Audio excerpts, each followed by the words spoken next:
Guys, Joel Frank here, market analyst for YouTrading. In today's video, we're going to be taking a quick look at a trade idea that I'm currently monitoring. So let's jump straight into the charts and talk about what I'm looking at. I've got dollar yen here, the exchange rate between the US dollar and the Japanese yen, one-day candlesticks, as we pretty much always look at with these currencies or asset classes that we're watching. I like to look at one-day candlesticks because they give you a broader sense of what the longer-term trends are, and I prefer to trade things over the course of a couple of days or potentially even a couple of weeks, rather than getting involved in the intraday choppiness. But that's just my preference. But anyway, what trade am I looking at? Well, let me draw up some technicals first because um, I think you've got dollar yen on the verge of, or perhaps having already broken below, an uptrend that it's been in since the start of August. In fact, you can probably say there's been this upwards trend channel that's been in place since, before summer started, really, like all the way back in June. Um, we had US yields crashing higher in wake of hot US inflation data are still strong. A lot of data showing that the US labor market still remains strong, and that's been pushing up expectations for Fed tightening, and that has really pushed things up. But in fact, if I just get the RSI index up real quick, you can see that recently, as in like only like a week ago, we got very, very overbought.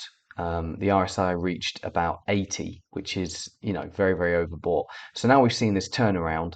We've also seen US yields coming back a little bit. We've had a lot of chatter in the market about the Fed potentially slowing the pace of its interest rate hikes. They are expected to do another 75 basis point rate hike next week, but then looks like we could be talking about smaller moves, 50 basis points, 25 basis points. Um, this move was triggered. This conversation, I should say, was triggered by that Wall Street Journal article last Friday. But then we've had a lot of data this week, which has been quite weak. And Fed speakers backing the idea potentially of slower rate hikes ahead.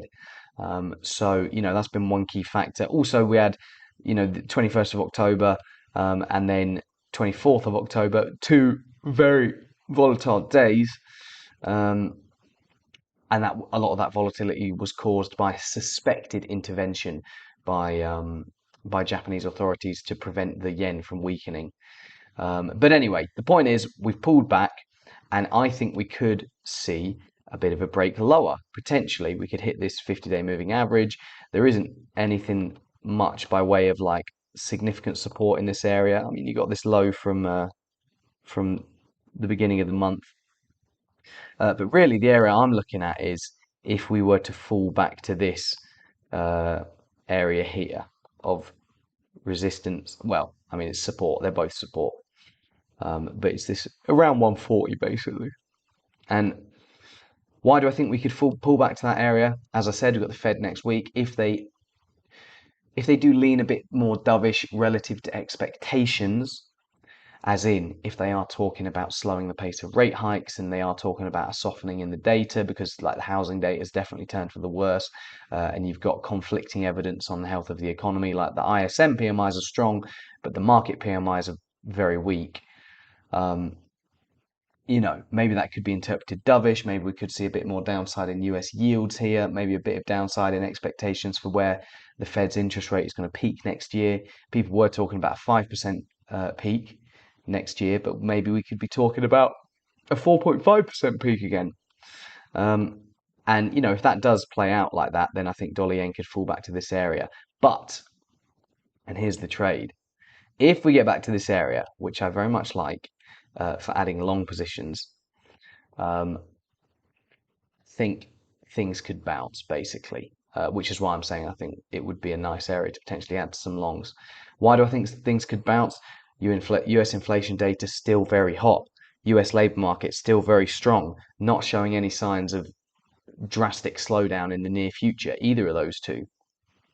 Obviously, if those two do show signs of significant slowing, like inflation back to the Fed's target and unemployment like significantly rising, then we could be talking about a more sustained dollar turnaround. But I don't think we're there yet, which is why I'm talking about wanting to buy in this 140 area. So yeah, this is something I'm going to be talking about, and it's something I'm going to be monitoring. We're going to have to see if things play out. If the Fed come across as hawkish and we bounce again back towards multi-decade highs, then this trade's never going to play out. But anyway, hope you enjoyed the video, guys, and I will see you all in the next one.